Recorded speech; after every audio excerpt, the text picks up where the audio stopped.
ఇప్పుడైన తర్వాత బాంబుల వర్షం 66 మంది కన్నుమూత. వివరాలు తెలుసుకునేందుకు వీడియో పూర్తిగా చూడండి. అప్పుడే కంప్లీట్ ఇన్ఫర్మేషన్ అయితే అర్థమవుతుంది. అలాగే లేటెస్ట్ అప్డేట్స్ ఎప్పటికప్పుడు తెలుసుకోవడానికి ఛానల్ వెంటనే సబ్స్క్రైబ్ చేసుకోండి. ప్రభుత్వం నుంచి వచ్చే అప్డేట్స్ అన్ని కూడా మన ఛానల్ ద్వారా మీకు తెలియచేయడం జరుగుతుంది. అలాగే వీడియోని లైక్ చేశారంటే మరింత మందికి సమాచారం చేరుతుంది. వివరాల్లోకి వెళ్ళిపోదాము.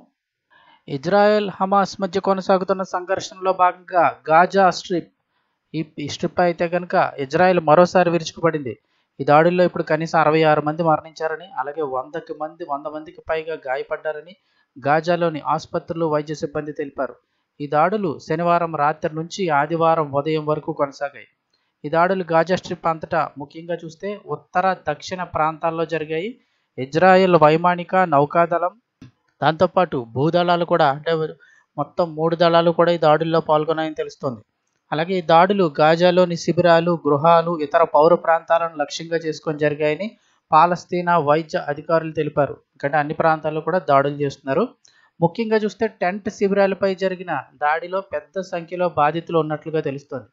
ఏది ఏమైనప్పటికీ 2023 అక్టోబర్ 7న ప్రారంభమైన ఈ వార్ ఇరు ప్రాంతాల మధ్య ఇప్పటికీ కొనసాగుతూనే ఉంది. హమాస్ దక్షిణ ఇజ్రాయెల్పై దాడి చేసిన తర్వాత ఈ సంఘర్షణ మరింత తీవ్రమైంది. ఆ దాడిలో ఏకంగా 1218 మంది మరణించారు.